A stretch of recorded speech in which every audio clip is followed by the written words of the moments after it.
I flunked every art class I was ever in, which to the great distress of my parents, because I was supposed to be good at everything. You know, if I decided to take art lessons, I'd just be another really bad artist. I can't follow rules.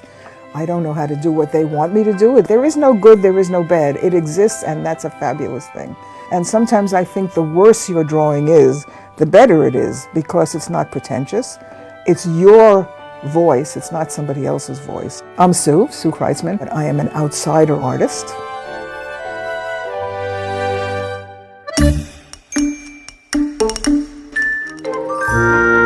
I wanted to be an archaeologist, and I still am fascinated by archaeology. So the careers counselor called my mother in. She wants to be an archaeologist. I swear, the heavens wept. What kind of a crazy idea is that? So I was forbidden. That's no job for a woman. This would have been in the early to mid 50s. How will you take care of your husband? How will you take care of your children? How will you make sure, no, you can't be an archaeologist. So I'm not an archaeologist. But still, when you're in a flea market, that is a kind of archaeology, because you're uncovering things from the past. I love it. I absolutely love it. 20-odd years ago, my hand picked up a marker and drew a mermaid on a piece of scrap paper. Never done anything like that in my life. And I looked at the mermaid, and the mermaid looked at me. She was in charge, not me. And in that moment, my life changed completely, and I became very obsessed with drawing. I mean, seriously obsessed.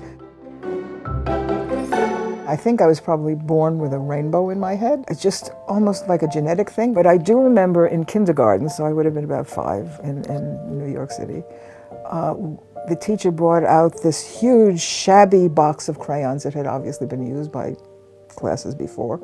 And I can see them, and it was 64 colors. 64 colors in one box. And I looked at that, and it was a very visceral kind of thing. I had a very visceral reaction to it. The smell of it, the look of it, probably the taste of it. Color, and it just entered my consciousness. And the names of the colors, I would never color between the lines, and I would never color things the colors they were supposed to be. So I was always in trouble, but I did love those crayons. I finished university. We had a great apartment in New York, my husband and I. I painted the walls red, and I went crazy with color. I was so proud of that apartment, and my mother came to visit. I fed her some lunch, and she looked at the color, and she looked at the red walls, and she said, "You'll outgrow it." Hey, Ma. I'm 81 years old, and look, it got even worse. I never outgrew it. And I have a deep thirst for color. The worst thing in the world is beige, and my favorite motto is, don't wear beige. It might kill you. And I mean that sincerely. So I'm interested in what it is to be a woman through all stages of a woman's life.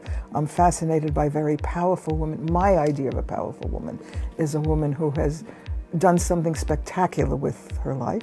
And also, if she's very picturesque, that helps. I like picturesque women. But Eleanor Roosevelt is one of my all-time sheroes. At some point, we as a species will be gone, and nature will take over. And I always say, I hope that the art remains, the beauty remains. Getting old is a privilege and an adventure. And it's a privilege that is not open to many, many people. So I'm 80 and a half, I'm getting older every moment. What's the alternative? The alternative is being dead. I would much rather be old.